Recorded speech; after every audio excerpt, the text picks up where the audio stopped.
Whenever we position a triad on the staff, it's possible to have any of its components as the low note on the staff. So let me demonstrate with something really easy. I'm going to write an F major triad.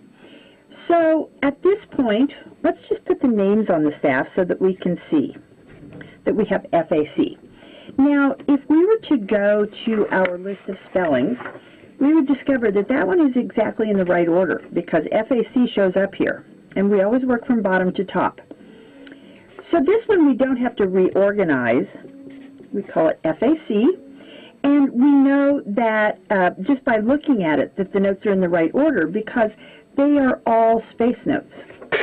But now, what if I put the same group of notes, FAC, on the staff with the A as the lowest note?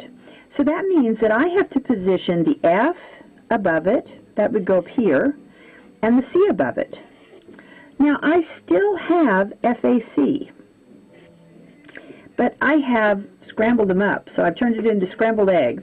It still has the proper name of FAC, but now the chordal third, that's the middle note from this proper name, it's the lowest thing on the staff.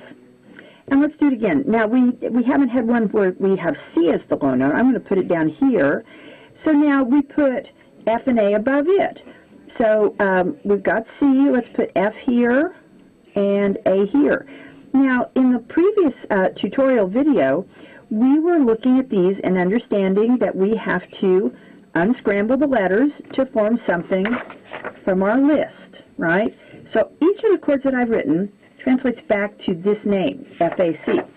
Let me put that above the staff. So we have a name for each of these possible positions, and the name of the position is related to which of the notes is the lowest on the staff. So here the lowest note is the F. You see that I underlined it? And we call this chord root position. Here's what that means. It means two things. It means that the name of the chord, the root, is the lowest note. It also means that these are in the correct order already when we look at them on the staff. Now, here, let me underline the name of the lowest note. It's A. I matched up the note on the bottom, and I just underlined it. The underlining helps focus your thoughts. We call this one first inversion. An inversion means we've turned the notes of the chord upside down. So when the middle note of the chord, which I call the chordal third, is the lowest on the staff, that's the proper name for it. Now here, the C is the lowest note. Let's underline it. So now the note on the right-hand side of the spelling is the lowest note. The chord still is FAC, but now we have the C on the bottom. It's called second inversion. So, how do we identify any chord that we see as being root position, first inversion, or second inversion? Well, let's give you a mystery chord. Okay, so I'm going to write a chord. I am going to throw an accidental into it just so that we have that complication also. And step one is to spell the chord, or actually to name the notes. Spell the notes as we see them, okay? So I've got G sharp, and I've got B, and I've got E. Okay. So now, put them in the proper order. So let's just put that as number 2 in our list. This is what we've done in preceding videos.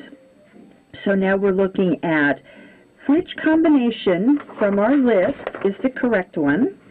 And this is the only one that's got all 3 of these letters in it. So now the second step is crucial because until you know the right order of the letters, you can't determine which of them is the low note. So let me remove that, and I'm going to spell it above the staff in root position. So it's E, G, B, but remember, we have to put the G sharp there.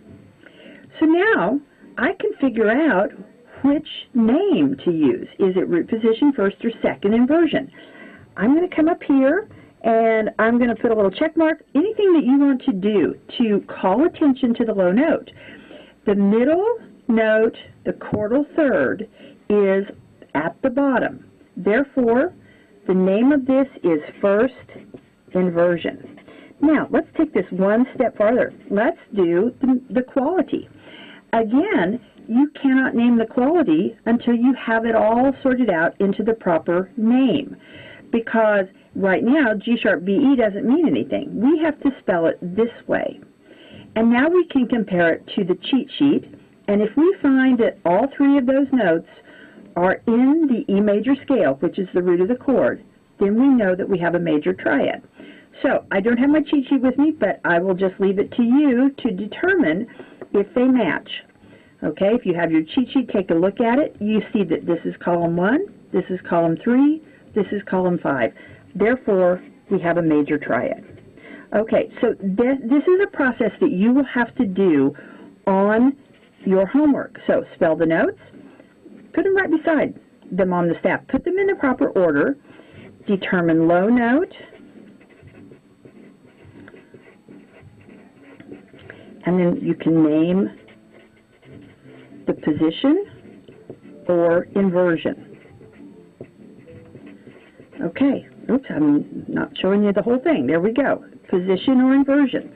So that four-step process will help you master the skills that you need to do the very last section on the 4th page of your homework.